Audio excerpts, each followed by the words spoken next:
Well, David, it's very nice that we are able to having this interview with you. We are from a Dutch internet news site, Okay. independent internet news site, and Jeroen and crew that were here before are actually from the same. Right.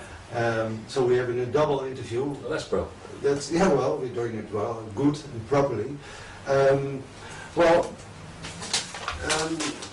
You are here for not for the first time in Amsterdam. You have been here before.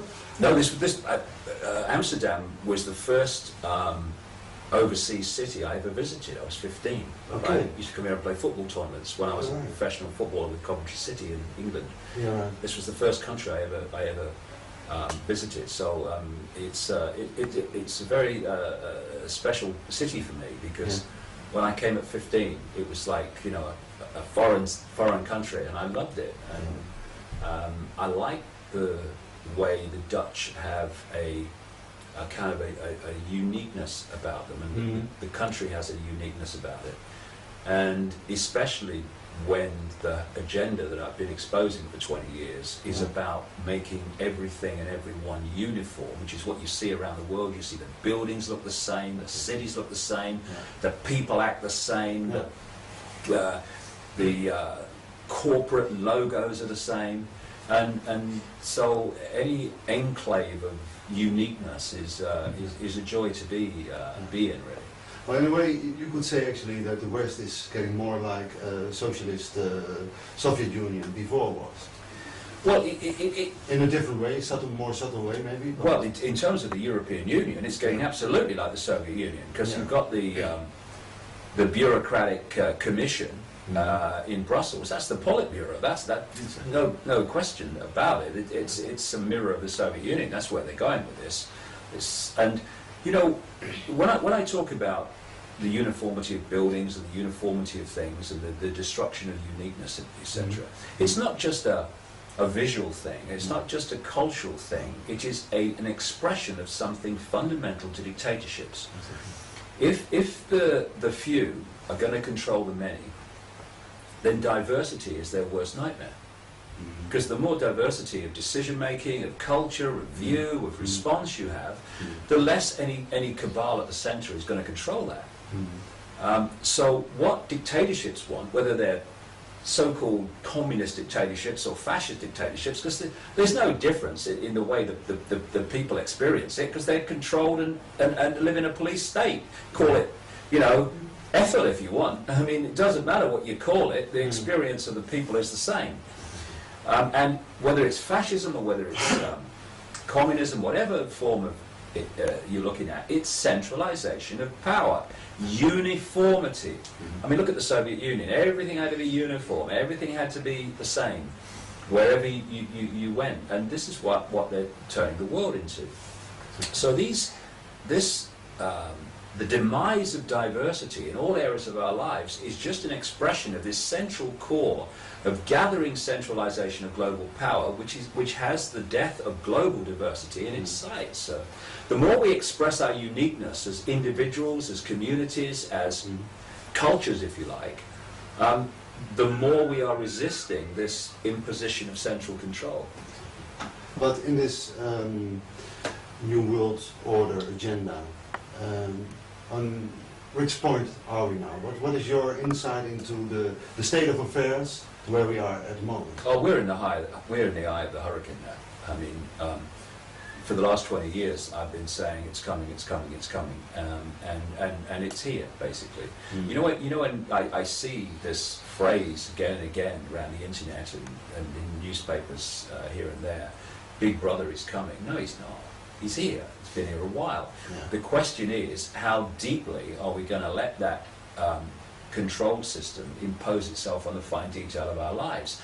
At what point do we draw a line in the sand and say here and no further? In fact, here and no further for now, and then we're going to go back a bit, right? Okay?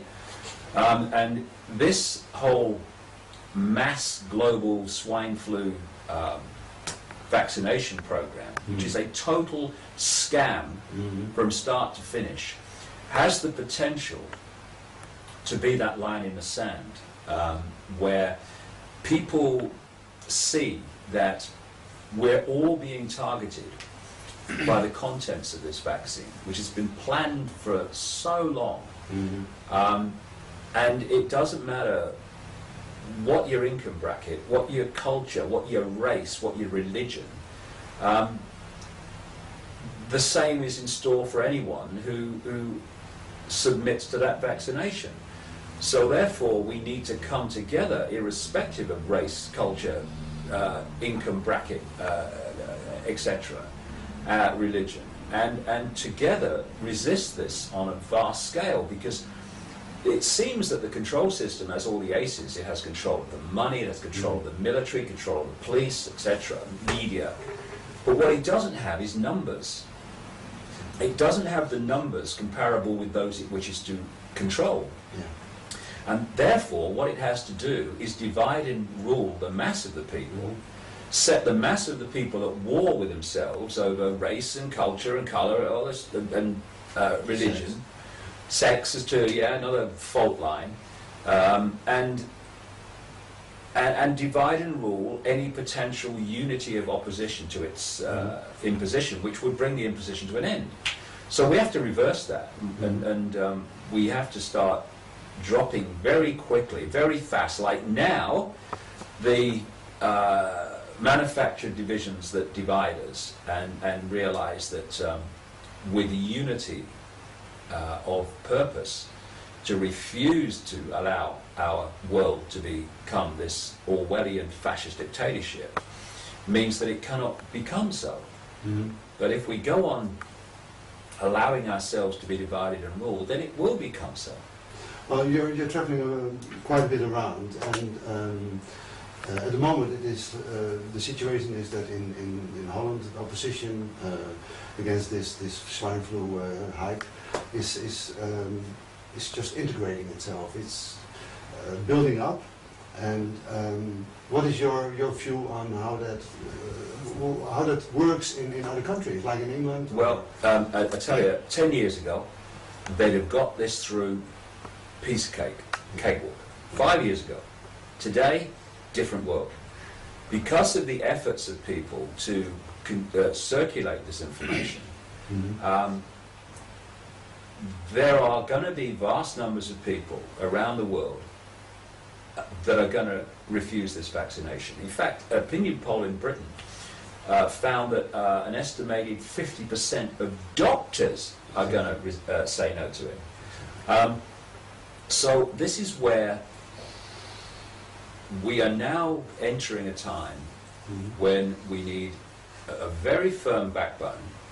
We need to summon the courage on a big scale, because this is how I would summarize the situation with the swine flu vaccine. First of all, it's not swine flu.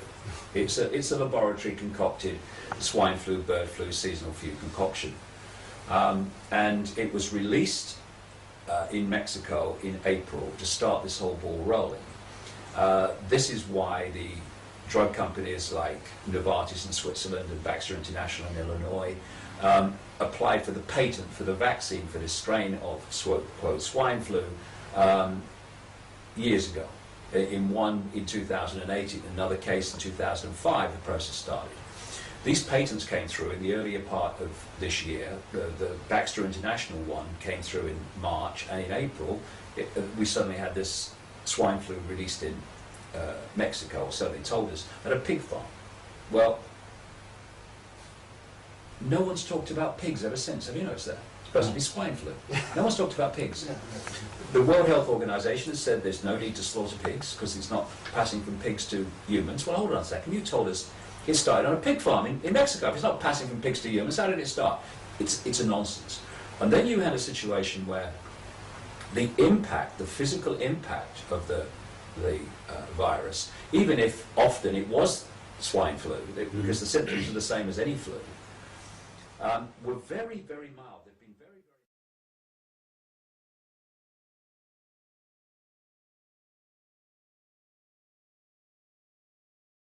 In recent weeks, the numbers of cases have dropped off dramatically. And yet, in the face of that, you've had the World Health Organization issue that this highest level of pandemic response, say that everyone has to be vaccinated worldwide. They've insisted, as part of this process of rushing it, that the vaccine has to include live virus and things like squalene and mercury in some of these vaccines, most of these vaccines, which are devastating for human health, not least the immune system. And clearly, when you see it unfolding, all this process of mass vaccination has been planned in the pipeline long before the swine flu arrived in public consciousness in April 2009. So when you put all that together, it is clearly a blatant manipulation to get access to everyone's body with this vaccine. But they tried it before, huh? With this avian flu business and the SARS. But that was not well enough, or? Yeah. Well, what they do, because these people are sick, but they're not stupid. Well, they are stupid if you go to a deeper level. They're stupid because they're doing what they're doing. Yeah, right. But they're clever, and they don't do things, you know, half cock, as we say in England. They have many trial runs, because what they're looking with the SARS thing and the bird flu thing is they're scanning the reaction. Exactly. Because they're heading towards the one where they're really planning to do, which I've no doubt is this one. So they're scanning the public reaction to see how best to sell the one they really want to go for to the public. But what they've found is that because of the circulation of information, not least the internet, overwhelmingly the internet, they're meeting a resistance that they wouldn't have met 5 to 10 years ago. Now, they know that if the flu virus continues to affect people in the minor ways it has so far, they're not going to get the mass vaccination through. And I have no doubt that what they're planning to do is to release, almost certainly in the vaccine, and through other means as well, a much stronger virus, because what they want to do is frighten people into acquiescence. And as more people are seriously affected by the virus, they'll then use that as an excuse to say, we need herd immunity. In other words, we need the overwhelming vast majority of people to be vaccinated to bring an end to this disease. Yeah. And so we're going to make it compulsory. I know that, well, in Holland there was a problem with the delivery of these vaccinations. There were not enough, and it has been postponed a little, at least in the way they wanted to. But they are starting with it in the 3rd week of October. Last week of September, they're giving out this seasonal flu program, and then 3 weeks later, they're coming up with this swine flu business.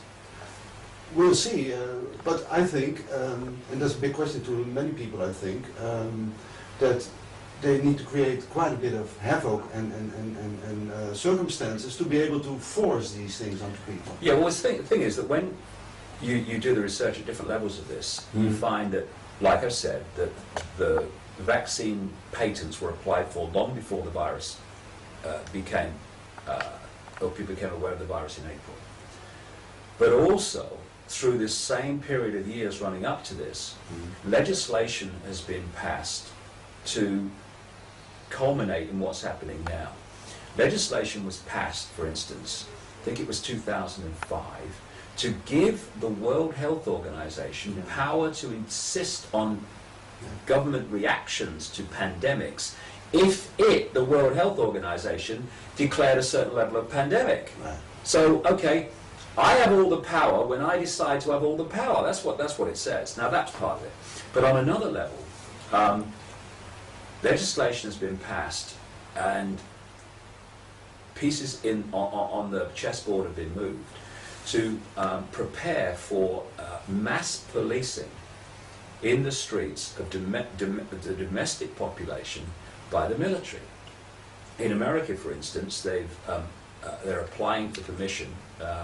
They might have it by now, for up to around 400,000 troops to be used on the streets of America in a state of a disease pandemic. So all these things have been placed, and you know, if you listen to what I call the dark suits, the politicians and the administrators and the spokesmen of the various agencies, they kind of tell you what's coming. And I noticed that when the swine flu became public knowledge in April in Mexico, I was seeing these dark suits in France, in Britain, in America. They were all kind of mantraing the same thing. Oh, this could be much worse in the fall, in the winter. They're telling us what's coming. Then you've got, at a time in Britain where the people are being affected in very mild ways by this virus, even if it is often that virus, like I say. And the numbers have fallen off dramatically in Britain of even people who have got it, where the health authorities in Britain, particularly a guy called Sir Liam Donaldson, who's the kind of, you know, the health advisor of the government, who I wouldn't let loose on a blow-up doll personally, never mind a human body. He announces a predicted 65,000 British people dying from swine flu in the winter. Now, how do you put those two things together? Because something's coming that is going to instigate a much more powerful impact of the virus on people, with the view of starting the dominoes falling towards mandatory vaccination. This is why I say people really have to hold firm, strong backbone, hold their courage, because if you're thinking about, oh, well, I'm frightened, I'm going to acquiesce, well, I tell you, the impact of the vaccine, if you allow you and your children and grandchildren to have it, is going to be far more terrifying in terms of consequences, not necessarily immediately, but short, medium, and long term, than ever standing up now and saying no is. Well, we've got a front runner on this vaccine business. She's also connected with our website and radio program. Desiree Reuver, she's a medical journalist, a research journalist, and she also says that they will have a sort of a slow release thing in the vaccine, so that not everybody at the same time will show the same symptoms. She's absolutely right. She's absolutely right. I mean, I said, you know, weeks and weeks ago, there's no way that you're going to have the vaccine and keel over. Now, some do, and some will, because that happens with all vaccines. It might happen to more people this time. But vast numbers of people are not going to walk out of the room and collapse. Why? Because no one else waiting outside is going to have it, are they? You know, it's going to be like what happened in 1976 in America, when they had this swine flu scam, because they said one soldier died of it, who in the end didn't die of it. It was something else. And anyway, enough people became injured by the vaccine and had terrible problems of autoimmune disease, paralysis, that they had to stop it. So again, that was a trial run. They'll learn from that. So this slow release situation, I absolutely agree with that. And there's a number of things. If you are going to get access, you hope, to every human body on the planet virtually.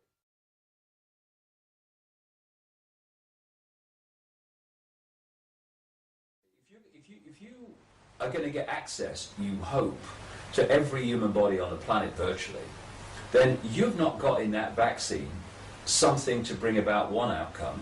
You've got things in that vaccine to bring about multi-outcomes, because when's the next time you're going to get an opportunity like this? So you've got the slow release, and you've got elements in it that are going to devastate the immune system and undermine it. And of course, once the immune system's undermined, you're going to start going down with things that the immune system would normally deal with. Because with AIDS, people don't die of AIDS, they die of AIDS-related diseases, exactly, which the immune system has been unable to repel because it's devastated. Exactly. When people go down with different diseases, it would be much more difficult for people not least with To the mainstream media not going there, checking it back to the source. But the other thing is, I have no doubt whatsoever that this vaccination has got nanotechnology microchips in it. Exactly. But just another question concerning this subject, because I'm quite often confronted with the argument from non-believers that why are they doing it this way? If they want to depopulate us, why are they doing this? There are so many easier ways, like putting something in the water or polluting the food in a certain way. Why are they doing it in a slow way like this? Well, they are. They are.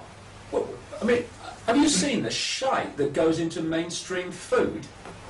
Of course, it's part of it. It's undermining human health all the time. Exactly. But you know, people eat meat with growth hormones in it, antibiotics in it. They eat chemical concoctions called food. When you look at the ingredients of something and it says cheese flavour or beef flavour, right. That doesn't mean it's got beef or cheese in it, it's beef flavour, which means it's a chemical concoction to trick the taste buds into tasting that kind of taste when there's none of the bloody substance in it. So human health is being undermined like that. Not just human health, but human emotion. Exactly. You know, you look at the graph of so-called childhood behaviour problems, and you look at the graph of the additions, particularly for food for children, of this chemical shite, and the graphs move up like there's a magnet connecting them, because the body is an electrochemical organism, and these additives are destabilizing in terms of the food, the chemical balance of the body, therefore its ability to think straight. So you have different behavior problems caused by this stuff. So it is doing that, but the easiest way to do it is to do it through vaccinations, where you have the ability to access those bodies you want to access and not the ones you don't. If you poison the water supply, well, people that are in your cabal have also got to drink water. And the chances of you getting caught in it are great. Same with anything that's like a mass release of anything. But if you get absolutely access to the body, you are giving it to your target population, but there's no way you're giving it to yourself because it has to be injected. Yeah. You know, this is a very, very effective way of doing it without them themselves being affected by it. Because I say, Henry Kissinger, David Rockefeller, the Rothschild family, and all these people, you line up and have the same vaccine, I'll have it next to you, right? There's no way they're going to agree to that, because they're not having this vaccine. You know, it's like John D. Rockefeller. You know, John D. Rockefeller, when you look at the history, was the man, the oil magnate in America, but he was more than that. He was the man who actually manipulated into existence the pharmaceutical cartel that we have today. Yeah, right. Also in the education system. Yeah, but John D. Rockefeller, who was the front man for the Rothschilds, he never had treatment through big pharma and the pharmaceutical cartel that he forced on everyone else. He had a personal homeopathic physician.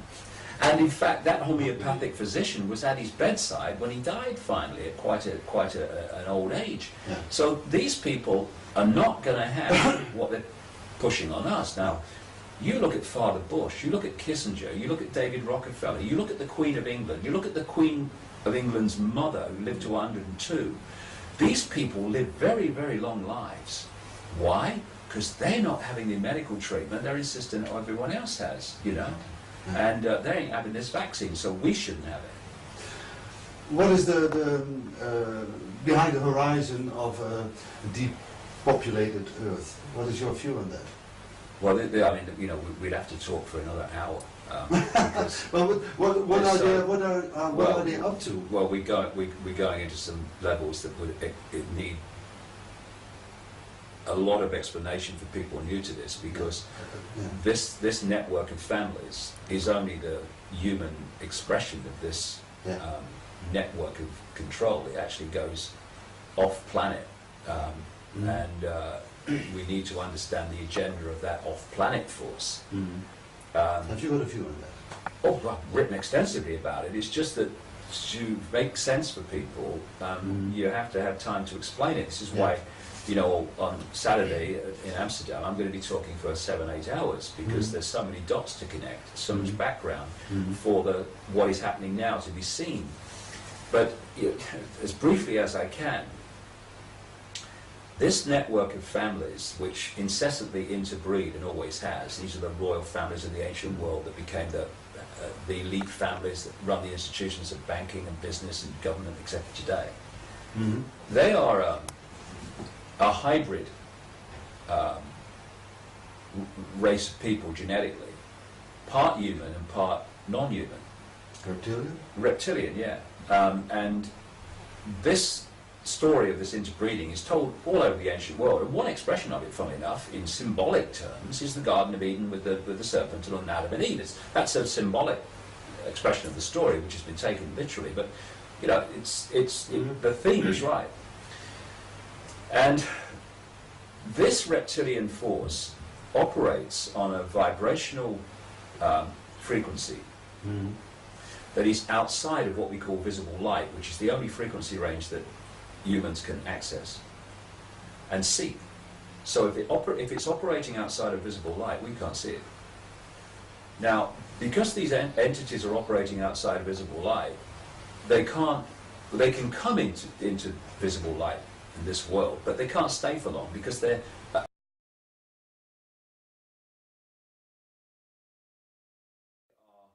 been working for a long time to create a physical form that would allow them themselves to enter this world and not just operate, be able to stay here indefinitely.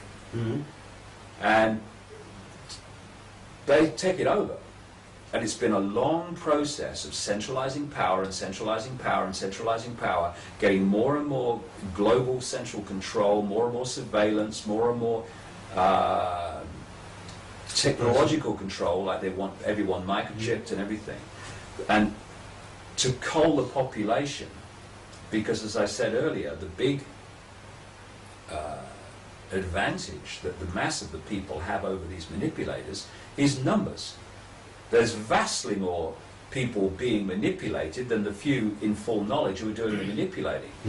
And so they want to cull the population to bring the numbers down to something that they can handle and they can control when they make their move to actually come into this reality. And so the more that we resist this, the more that we refuse to comply, the more that situation will not be reached. And this whole swine flu vaccine is absolutely the line in the sand. We must say here and no further.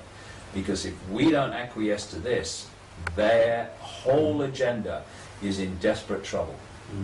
But they haven't reckoned with this awakening amongst the people? Well, I think they did reckon with it a bit, but I'm absolutely convinced they didn't reckon with it on the level that it's actually happening. I think they've been very surprised and shocked by that. And I think they're going to have a big shock with a number of people who say no. But that's stage one, that's phase one. What's very important is that phase two, when they try to impose this thing, that people still stand there and say, here and no further. Because if we do that, then, like I say, an enormous spanner will be thrown in the works of this conspiracy if we don't acquiesce to this, because mass vaccination and the consequences of that mass vaccination are fundamental to the whole agenda going forward. This is a very vital time for people to make a stand. I would like to go on a little bit on this reptilian story, because that's a lot of people are being put off by that, of course, because it's so far out of our natural or conditioned framework. Conditioned framework, not natural, conditioned. No, conditioned, exactly. I correct myself. And a lot of people are being put off by that and are ridiculing you because of that. Couldn't care less. Of course, you reach that point, of course, through your process. I understand. But the question that lives with me is this: we've got this reptilian part of our brain. Has that got anything to do with that? Is there a connection? Well, it's fundamentally part of it. I mean, I'm going to go into this at some length on Saturday because people don't realise when they dismiss the whole reptilian stuff, just how much reptilian genetics the human body has. Everybody's human body. Mm. One of the key systems of I would say the key system of control of humans en masse is that part of the brain that scientists call the reptilian brain, or the R complex. This is the survival mechanism of the reptilian brain is constantly scanning the environment looking for potential dangers. And it's not just about looking for potential physical dangers, although that's his prime instinct. It's looking for dangers of any kind. So when you fear losing your job, then that is an expression of survival mechanism. That's the reptilian brain affecting you. When you fear anything, when you fear not having enough money, that can express itself in two ways. You can go through life fearing that you're not going to have enough money to pay the rent, or from the other level, you can be so frightened of not having enough that you spend your life accumulating more and more. And at that level of the survival mechanism, you've got people who've got more money than they could spend in 100 lifetimes, getting up with the sun every morning to go and earn more. Because the survival mechanism has gone haywire, because they associate having far more than enough of everything with a greater chance of survival. And people say, well, you've got all that, what do you want more for? Because the reptilian brain is feeding this survival mechanism. The more that I have, the more chance I've got of surviving. It's all the survival mechanism. And if you look at the different mass manipulation techniques to get people to act and react the way that this cabal wants them, they're all based on fear, and fear comes through the reptilian brain. It's about reaction. You know, I have a technique that I describe as problem, reaction, solution, where you covertly create a problem, you tell the people the version of the problem you want them to believe that isn't true, like Bin Laden orchestrating 9/11, and you want the people at the reaction process, or the reaction stage to the manufactured problem, to be in fear, to be in outrage, and say, do something. And then you have covertly created the problem and given the false story of what was behind it, then offer the solutions to the problems you've created, which are changes in legislation which advance your agenda of centralization and control. Now, it's problem, reaction, solution. It's not problem, okay, I'll think about this and ask a few questions, do a bit of research, solution. Reaction, solution. Reptilian brain. It's all targeting the reptilian brain. Why? Because the reptilian brain, by its very reptilian nature, connects us to the reptilian control system. You know, there was a series of books written in the 1960s by a guy called Carlos Castaneda, who quoted a Central American shaman that he called Don Juan.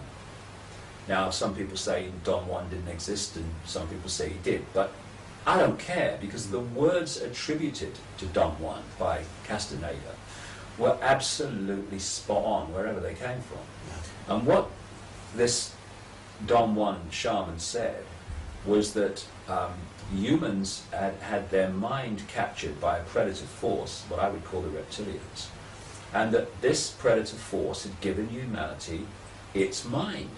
And when you look at the traits of humans, you look at the structure of society. I'll go into all this on Saturday and connect the dots. You find that we live in a reptilian brain society. It's dominated by it. And that's a coincidence? No, of course it's not. It's all part of the system. And what we need to do is disconnect ourselves from the extremes of the reptilian brain. The reptilian brain is good in one sense, because when you're driving in your car and someone crosses the road, and without thinking you crash on the brake, that's the reptilian brain. That's a good thing. Because the reptilian brain doesn't think and assess, it acts immediately with incredible speed. But that can also work in a very, very negative way when we react to things and then later go, I wish I hadn't have done that. You know, people say that all the time. Oh, why did I do that? Why didn't I just think about it? Because the reptilian brain kicked in and took over. So in these things where, like swine flu and all these other things, and economic collapses, because they're planning a massive economic collapse, well beyond anything we've seen so far. Mm-hmm. Instead of, panic, reptilian brain, reaction, and responding in the way that we're being manipulated to, deep breath. Don't react to these things. Take a deep breath, look at it, ask questions about it, think about it, and you'll disconnect from the reptilian brain's ability to make you react in the desired way. Take control of the reptilian brain, let it be used when it's good, like ramming on your brakes in a crisis, but take control of it so it doesn't dictate our reaction and perception in areas that are not good for us. And that's what the manipulation techniques of mass emotional and mind control manipulation is all about, accessing us through the reptilian brain.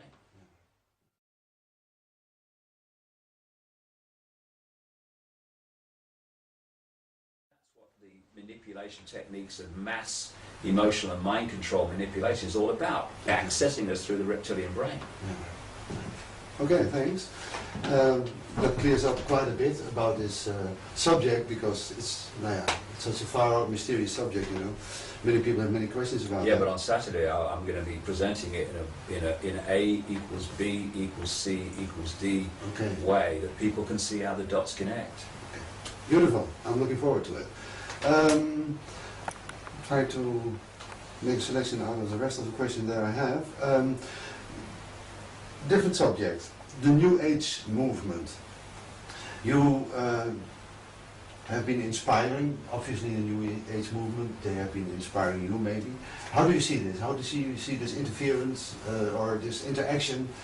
Well, you know, what is this New Age movement? Well, I'll tell you what I feel. I've been saying this for a very long time. If you can give what you believe a name, you're in a prison. If I say, what are you, and you can tell me, I'm a Buddhist, I'm a New Age, or a New Ager or whatever, I'm a Christian, you're in a prison. Because we are consciousness, all that is, has been, and ever will be. It's what I call the force with no name. We just are. And once you call yourself something, you connect yourself to a set of rules, regulations, and limitations. So the very fact it's called the New Age movement, or I'm a New Ager, or I'm New Age, means that you're in a prison. And I call the New Age the last cul-de-sac before the gold mine, because these are people who've rejected conventional religion. They've rejected the version of reality that comes from mainstream science, which is idiotic, never mind, you know, limited. Mm-hmm. And they realize that everything's a vibration, and you know, we are consciousness and not, we are awareness, and this physical form is merely a vehicle to experience this reality. It's not who we are and all that stuff. But they still get caught in the very things they think they're rejecting, which is dogma, which is hierarchy. You know, one of the focuses of one area of the New Age movement is something called the Great White Brotherhood. It's supposed to be some hierarchy of, you know, ascended masters and all the rest of it. It's just the same thing. They've just taken the hierarchy from one level and put a hierarchy on another level. It's still a hierarchy. If we are consciousness, all one consciousness expressing itself in different ways, then there's no hierarchy. There's just one I. So any form of hierarchy is just the structure of top-down control. And so I think there are many good things in the whole New Age arena in terms of understanding things, but I think there's a lot of things that are not good. And there's this thing that I hear constantly: you mustn't say anything that's negative because you create negativity. Yeah. Okay, now something's coming that's very, very unpleasant, right? If we realize it's coming, we can take avoiding action. But if I tell you it's coming, because it's not very nice if it comes, I'm spreading negativity. Now, what are you spreading by saying nothing and putting your head in the sand and trying to wish it will go away? What are you spreading when that thing that's not very pleasant actually arrives? Is it not negative, even though it's horrible, because you haven't said it's coming? I mean, where are we going with this? It's ridiculous. And I hear people say in the New Age arena, you've got to let go of fear. Well, how about you starting then? Yeah, right. Don't tell me about, you know, it's frightening, what we're talking about in terms of this agenda, and then tell me to let go of fear. You start letting go of fear by facing it and dealing with it, rather than finding an excuse to run away from it. And that's what people do. This is the time, especially with the swine flu thing, people have got to stop making excuses, because they can find a long, long list of reasons why they shouldn't do what they don't want to do. But if they don't do it, if they don't face it and just deal with it, it is what it is, then at some point they're going to have to deal with it. But further down the line, when it's worse, and then they'll wish they'd faced it here. And it's like running away and running away and running away down a corridor from something you don't want to face. But in the end, what is at the end of that corridor is a brick wall. What are you going to do then? Face it now. Not then. Face it now, when there's more people who can be brought together in unity to face it with you. Chris, you still wanted to ask a question as well? Go ahead. This is the last Okay, opportunity. thanks. And we really have to wrap it up, I think. I was wondering, for all you just mentioned, all this the power of negative speech and the importance of recognizing negative things when they're there, when it's obvious that they're negative. But I'm also interested in knowing how that reconciles with, you know, self-fulfilling prophecies and the world becoming what you think it is, and, you know, being the change that you want to see in the world, etc. How do you reconcile those two aspects? Well, I never talk about the conspiracy in my talks and my books without talking about the nature of reality and the power of consciousness. But what is happening in the vast, overwhelming majority of what you might call this conspiracy research arena is that the vast majority is talking about the problem, but they're not talking about consciousness, because they have religious beliefs, overwhelmingly in America, that means they won't go there. So all they're left with is the problem, right? And you know, that can be what you're talking about to an extent. But on come in. Oh no, you got. But on another level, but on another level, how are you going to change something if you don't know there's something needs changing? Sure.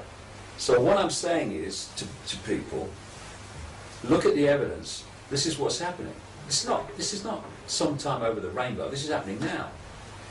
This is the power you have to change it.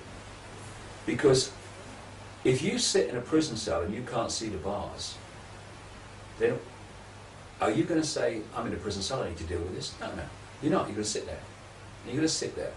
And you're going to be in a prison that you don't even know you're in, and your ability to be who you really are is never going to manifest.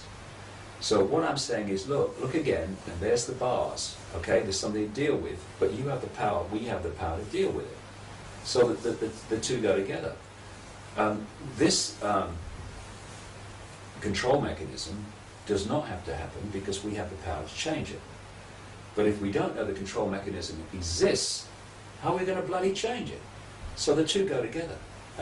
And once again, you know, I'm not the guru sitting on top of the mountain, you know.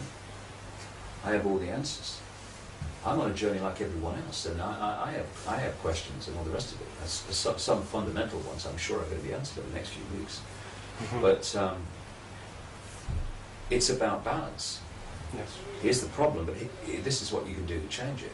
If you're just saying, and I'm not, the last one's doing it, here's the problem, you're stuck with it, then you are in a situation where you're taking people's power away. Because then they're thinking, well, oh my God, what about my children? What about my grandchildren? Oh my God, the rest of it. But if you can say to people, we have the power to change it, and explain how we have the power to change it, then, okay, I've got to face this, but I have the power to face it. I'm not powerless anymore. You know, this is why, you know, when you have, on one level, the research community saying this is the problem, and on the other level, accepting that we are just the physical body, basically, and we're people and humans and all the rest of it. What you're saying is you've got a massive problem and you do not have the power to change it. And that's not good.